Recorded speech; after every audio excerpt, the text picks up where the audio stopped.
Art-Ouverte, j'ai vu des collègues d'Art-Ouverte présents aujourd'hui. Art-Ouverte, pour ceux et celles qui ne connaîtraient pas, c'est une équipe de professionnels du réseau de la santé avec une approche plus communautaire, une porte d'entrée flexible vers le réseau pour les jeunes de 12 à 25 ans, avec des professionnels au niveau services sociaux puis de santé. Moi, c'est Marie-Pierre, je suis infirmière à la clinique Jacques, puis plus spécifiquement à l'équipe seule, je suis la chef d'équipe. Ça va faire 12 ans que je suis à l'équipe seule, puis ça fait à peu près 8 ans que je suis la chef d'équipe. Puis dans le fond, l'équipe seule, dans le fond, c'est une équipe de la clinique JAP, c'est le premier épisode psychotique. Puis ça s'est développé dans le contexte, on était au centre-ville, il y avait beaucoup d'itinérance, ça, puis de jeunes qui consommaient. Donc, c'est une clinique de premier épisode psychotique pour cette clientèle-là. Comme chef d'équipe, dans le fond, c'est moi qui coordonne un petit peu le outreach, d'où pourquoi, là, avec Marie-Lou, on a été interpellés là, pour présenter à ce sujet. Voilà. On va commencer, on peut changer de diapo. Donc, on n'a pas de conflit d'intérêt. On va vous présenter un petit peu on a une demi-heure pour vous présenter. On va vous parler de c'est quoi l'outreach, le concept d'aller vers. Après ça, on va vous parler un petit peu des recherches aussi. Le comment le faire, les pièges à éviter. On va parler un petit peu des limites, puis qu'est-ce qui est à retenir, puis la conclusion. On va commencer par des questions, voir. Oui. Dans le fond, est-ce que vous faites du outreach dans votre équipe? On peut changer de diapo. Oui, c'est ça. Ça va-tu marcher? Je ne sais pas si vous êtes capable de répondre. Hein? Ah oui, ça marche. Déjà, ça va nous donner une idée là, de qui en fait. Puis aussi, on va parler des différentes façons de faire du outreach. Ce n'est pas nécessairement juste de se déplacer physiquement, mais il y a d'autres bonnes pratiques là, qui se rapprochent de ça.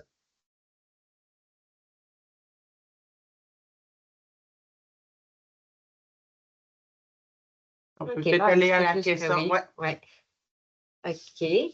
Ensuite, quelles sont les méthodes que vous utilisez pour rejoindre les personnes usagères que vous desservez?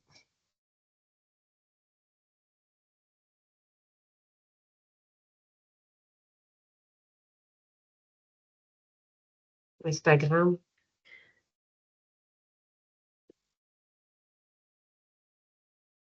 Texto. Ouais, avec les jeunes, c'est vraiment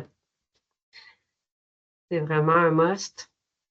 Puis on s'est aperçu aussi, mettons, avec les années que j'en ai faites, que ça change aussi avec le temps. Les moyens de communication, tout ça a changé aussi. Donc, on le voit avec les réseaux sociaux, tout ça, là, que ce n'était pas utilisé quand j'ai commencé, puis maintenant, ça peut être commencé. Ouais. Parfait. Fait qu'on peut aller à la dernière question. Puis, selon vous, à peu près, là, connaissez-vous le taux de personnes usagères en situation de vulnérabilité que votre organisme ou votre équipe rejoint?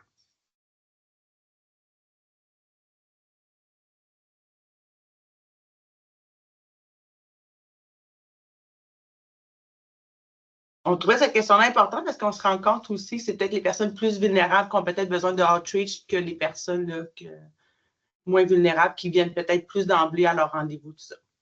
Donc, parfait. Ouais. La question, il va avec une définition large de c'est quoi le outreach. Dans le fond, c'est un ensemble d'actions. Dans le fond, ça serait pour de repérer précocement, selon votre service. C'est de sensibiliser aussi, puis c'est d'orienter vers les soins. Les objectifs, dans le fond, ça serait d'établir des liens de confiance. Ça l'aide à établir des liens de confiance. Ça réalise des interventions pour accompagner vers les services et d'aider les personnes. Aussi, de réduire les barrières aux accès aux soins. Ça permet aussi aux jeunes de réengager les personnes dans les services. Ça prévient les crises, puis ça favorise aussi l'inclusion sociale et la stabilité de vie. Dans le fond, qu'est-ce qu'on trouve important, puis dans notre clientèle avec qui je travaille, puis avec Marie-Lou aussi, avec le travail, c'est vraiment de rejoindre les personnes les plus vulnérables, puis c'est souvent ces personnes-là que la barrière aux soins est limitée. Donc, c'est vraiment d'aller chercher ces personnes-là. Puis souvent, c'est la méfiance aussi des services. Donc, c'est d'aller les chercher par rapport à ça. Fait que c'est ça l'objectif du outreach, en gros. Si on change de diapo. Les avantages. Oui, les avantages.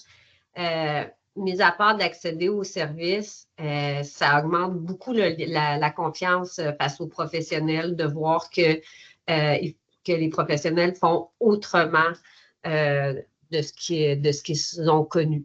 Ça permet aussi la transmission du lien de confiance de l'intervenant communautaire avec le professionnel du réseau de la santé quand on se déplace dans les ressources. Ça permet aussi beaucoup le bouche à oreille, les jeunes qui nous voient dans les ressources et tout. Donc, ça amène vraiment des nouveaux jeunes. Ça permet aussi pour les intervenants de mieux comprendre les besoins des jeunes, étant donné qu'on est dans leur milieu, puis ça nous permet de voir des choses qu'on ne verrait pas nécessairement dans notre bureau. Puis, ça nous permet aussi de défendre leurs droits puis de faire remonter les différents enjeux à nos gestionnaires. On a mis la roue des privilèges parce qu'on trouvait ça important. C'est un peu de se questionner en tant qu'équipe ou comme personne où qu'on se trouve. Puis aussi, c'est que l'outreach, ça permet d'être un accès plus équitable à tout le monde. Donc, c'est d'aller chercher peut-être les personnes qui sont moins privilégiées. Donc, c'est juste de savoir et de se questionner notre équipe puis la clientèle qu'on a, où se trouve pour aller les chercher les autres. Puis, dans le fond, plus qu'on est au centre, plus qu'on est privilégié, puis plus qu'on sort du centre, plus on est des personnes vulnérables. C'est juste de se sensibiliser de où qu'on se trouve. Oui, de faire cet exercice-là avec votre équipe, de voir comme dans votre clientèle où est-ce qu'il se trouve, puis ça nous permet justement, comme Marie-Pierre dit, de se situer par rapport à ça. Fait qu'on va parler un peu de recherche. Oui, donc la première recherche, c'est une recherche pan-canadienne que ça fait pas très longtemps là, qui vient de sortir les résultats. Ça consistait à ajouter une clinicienne en santé mentale comme une espèce de GASMA mobile, jumelée avec une concertation au niveau des organismes communautaires et du réseau. Fait que cette intervention-là a permis d'augmenter la détection puis les demandes d'aide de plus de 65 %. Puis, qu'est-ce qui a été comme les constats qui ont été tirés? C'est que les jeunes ne font pas de différence entre les types de services en autant qu'ils se sentent bien reçus, que ce soit du réseau ou des organismes communautaires. Ils vont aller où est-ce qu'ils se sentent accueillis en sécurité, puis où est-ce qu'ils peuvent recevoir le plus de services qui répondent à leurs besoins au même endroit. Le fameux one-stop shop qu'on appelle en anglais, où est-ce que tu peux avoir tous les services. Et puis, ils apprécient que les services de santé mentale viennent aux endroits qu'ils aiment fréquenter aussi. Donc, c'est des belles pistes intéressantes pour mettre en place des interventions pour les jeunes. Ensuite de ça, une étude norvégienne qui portait plus sur la perception des jeunes sur le outreach, puis ce que ça disait, c'est que les travailleurs de proximité aidaient beaucoup les jeunes à naviguer entre les services qui étaient plus, qui fonctionnaient plus en silo, qui étaient plus fragmentés, comme l'éducation, la santé, l'emploi. Ça permettait aussi d'avoir un filet de sécurité. Donc, c'est intéressant pour ça. Puis l'autre étude, au niveau d'une analyse de 47 études, plus au niveau en Amérique du Nord, ça montrait des effets positifs beaucoup sur la confiance, l'accès aux soins, puis le sentiment de sécurité. Puis, où est-ce que, dans le fond, ça se démarque beaucoup, l'outreach puis le travail de proximité, c'était au niveau de la réduction des risques ou la réduction des méfaits. Puis, on peut penser, parce que ça fait longtemps au niveau du travail de rue, où est-ce qu'ils donnent du matériel de consommation sécuritaire. Donc, mais c'est toujours que les impacts à long terme demeurent à démontrer, mais c'est toutefois vraiment positif. Ensuite de ça, au niveau des unités mobiles, c'est vraiment intéressant, dans le fond, de mettre en place des unités mobiles dans différentes situations, mais par exemple, dans des territoires qui sont plus vastes à couvrir. C'est intéressant parce que ça permet de s'adapter rapidement aux besoins changeants. Ça permet de se déplacer dans différentes zones en fonction de la demande versus un organisme qui est statique, qu'on ne peut pas déménager. Moi, comme juste en 20 ans, 25 ans presque, dans le centre-ville de Montréal, j'ai vu les jeunes se déplacer vers l'est beaucoup, puis vers toutes, dans le fond, les périphéries de l'île, puis avec beaucoup la répression, l'augmentation du coût des loyers au centre-ville, presque plus de jeunes, mais l'unité mobile va permettre d'aller les rejoindre versus l'organisme qui ne peut pas, se bouger. Il y a une étude aussi qui a été faite en Australie où est-ce qu'il disait qu'au-delà de 10 km, en fait, c'est indiqué d'avoir une unité mobile parce que la majorité des jeunes qui vont fréquenter une ressource vont habiter à l'intérieur d'un 10 km. Donc, il y a plusieurs exemples. Là, c'est Macadam, l'Anonyme, Médecins du Monde. Il y a plusieurs unités mobiles qui existent. Donc, c'est vraiment intéressant.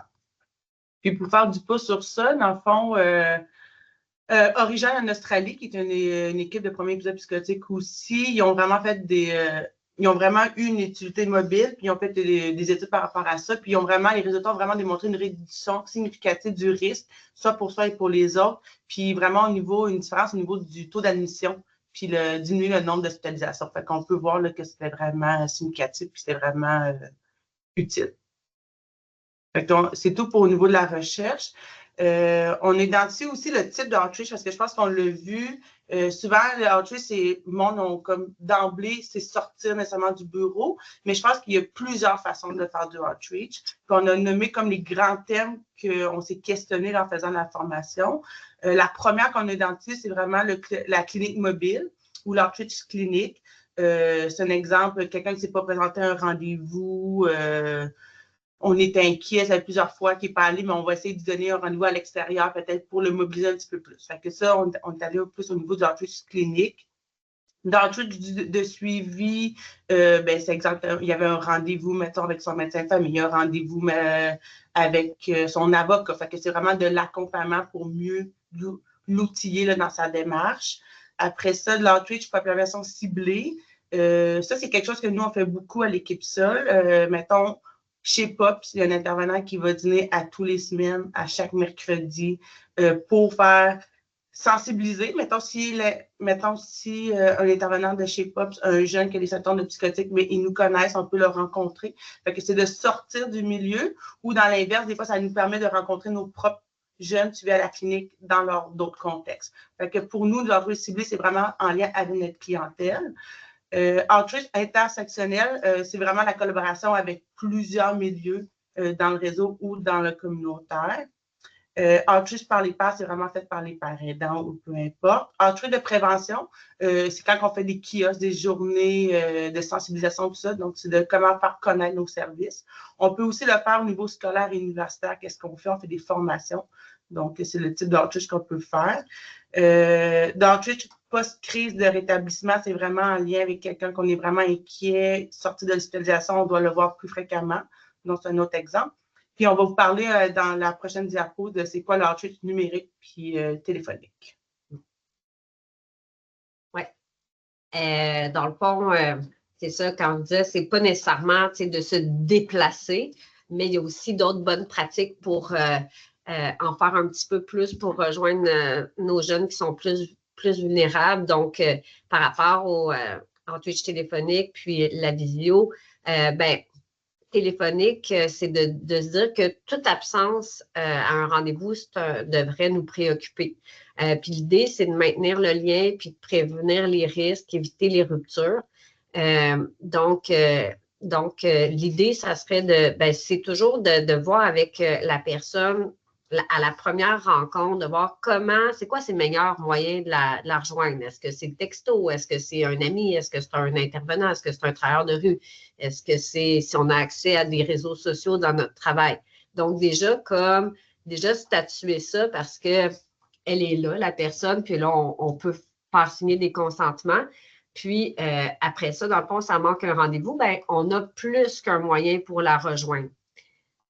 Puis, on peut aller à l'autre diapo. Puis, je vais faire du pouce aussi là-dessus, c'est que ne faut pas oublier qu'on est des jeunes, puis accéder à un service, puis vouloir un suivi quand on est des jeunes psychotiques, c'est demander beaucoup. Venir à un suivi, tu as 18 ans, tu as autre chose à faire que d'aller à l'hôpital. Donc, quelqu'un qui est absent au rendez-vous les premières fois, c'est pas parce qu'il n'est pas motivé. Fait qu'il faut comme sortir de cette boîte-là, puis d'essayer d'autres méthodes de comment aller chercher. Oui. Pour l'autre diapo. Dans le fond, c'est ça, c'est d'avoir une souplesse puis une accessibilité, donc des horaires variables, pas toujours les mêmes horaires. Il y en a que justement le matin, ça ne fonctionne pas, ils dorment, tu sais. Donc, puis avoir des lieux adaptés. Ensuite de ça, de ne pas comme radier automatiquement parce que la personne ne vient pas, mais laisser comme une porte ouverte, adapter notre communication. Il y a plusieurs personnes qui me parlent, qui sont allophones, donc, tu sais, à s'adapter par rapport à ça, puis offrir les services d'un interprète si nécessaire. Puis, j'ajouterais, tu sais, par rapport à la vidéo, puis aux rencontres plus par Zoom ou Team, ben, nous, par exemple, on va l'offrir à air ouverte pour les jeunes. On a beaucoup de jeunes qui sont anxieux, puis que, tu sais, comme aller en rencontrer, puis en personne pour une première rencontre, c'est très confrontant.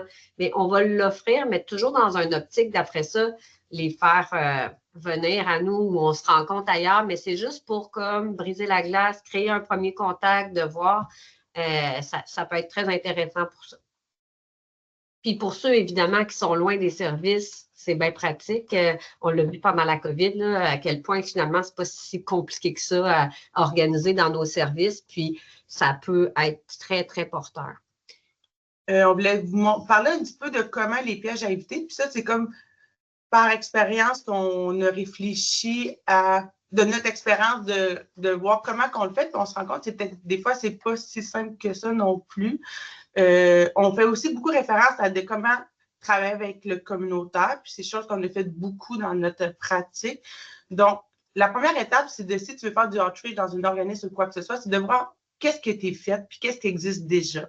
C'est important de ne pas dédoubler, puis de voir les possibilités de partenariat avec les organismes, être en complémentarité. C'est de ne pas faire quelque chose qui existe déjà pour dire de réinventer la roue. C'est de prendre l'expertise des autres pour dire est-ce que je peux m'inclure à vous ou quoi que ce soit, mais c'est de vraiment voir qu'est-ce qui existe vraiment déjà.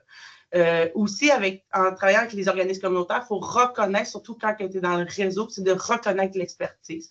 Puis des fois, on a des visions qui sont communes, mais qui peuvent avoir des divergences. C'est vraiment de respecter ça. C'est ça, être conscient que même si nous avons des belles intentions de départ, il faut vraiment aller avec qu'est-ce que l'organisme veut aussi. Comme exemple, il y avait un organisme que pour moi, ça faisait du sens d'y aller.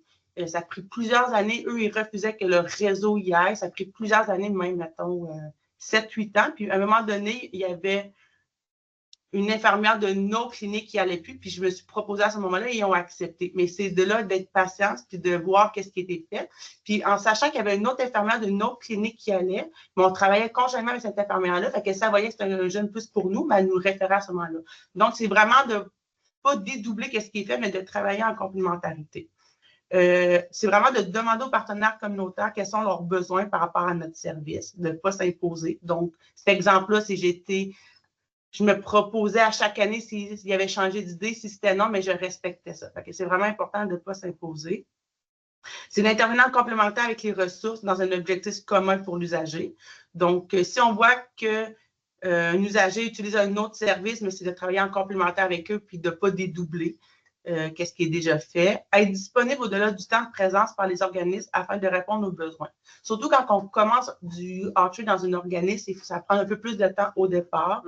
C'est sûr que si on a besoin de plus de temps, ça va nous demander un peu plus de temps aussi pour nous. Mais à un moment donné, quand c'est rodé, quand c'est une routine, ça se fait d'emblée.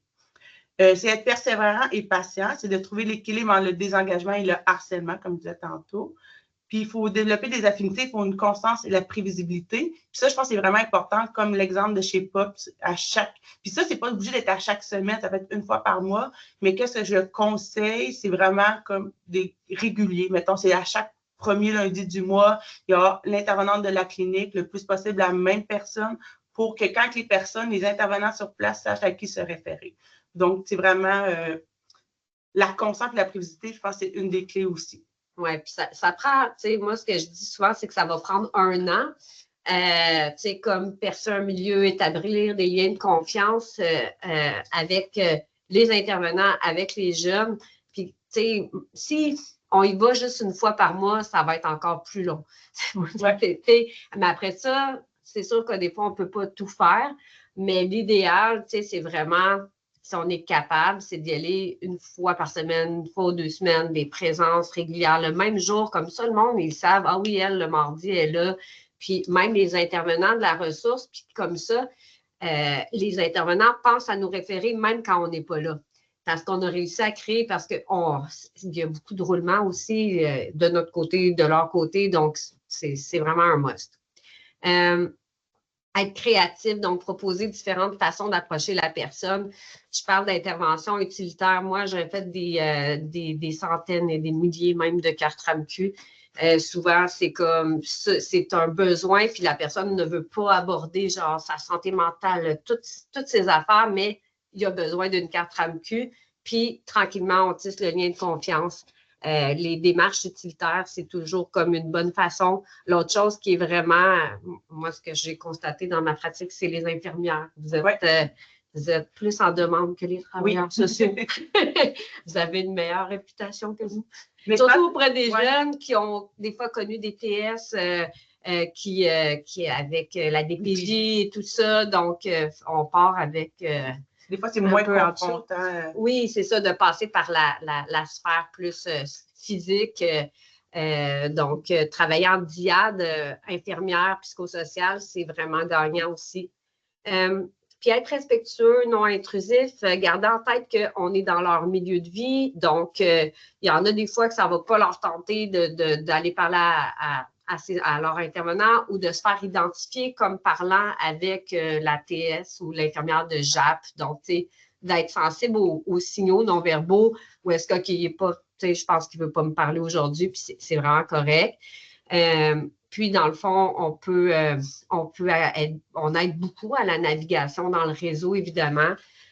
Puis aussi, être conscient que les milieux fréquentés par les jeunes changent avec le temps. Fait que se tenir comme up-to-date par rapport à ça. Puis aussi, accompagner dans la navigation dans le réseau, moi, ça m'arrive souvent que c'est pas pour moi. Mettons, je vais voir, c'est pas pour ma clientèle, tout ça, mais j'aide la personne à dire, ben comme moi, je ferais ça, parce que c'est tellement mélangeant, même pour nous qui travaillons dans le réseau depuis longtemps, c'est mélangeant. Donc, c'est vraiment à servir de notre expertise pour aider l'organisme ou peu importe à naviguer dans le réseau. Ouais. Fait que, il y a une ressource où que je vais, je pense que c'est du 60 que j'accompagne plutôt que c'est notre clientèle. Mais je pense que ça fait partie du outreach aussi. Oui, parce que quand on fait du outreach pour une population spécifique comme Marie-Pierre, c'est jeunes adultes psychotiques, mais en même temps, tu es dans une ressource, c'est dur de dire toi, je te vois, toi, je te vois pas, toi, je te vois, toi, je te vois pas. Il faut être un petit peu généraliste puis accepter de mettre un peu d'eau dans notre vin, de voir tout le monde, mais de justement de les référer vers les bonnes places puis de garder les gens qui sont pour notre service. Il y a certainement des limites. C'est sûr que par expérience, le roulement du personnel, l'accessibilité de service et les ressources limitées, ça, c'est une limite. Puis on dit que c'est important la conscience, tout ça. Mais à un moment donné, on sait qu'il y a beaucoup de roulements, donc c'est sûr que ça fait une limite. Aussi, dans certaines régions, c'est sûr qu'à Montréal, c'est plus facile parce que c'est plus centralisé qu'en région, je pense que c'est aussi une limite, l'accessibilité. Puis aussi, quand on manque de personnel, c'est facile à couper.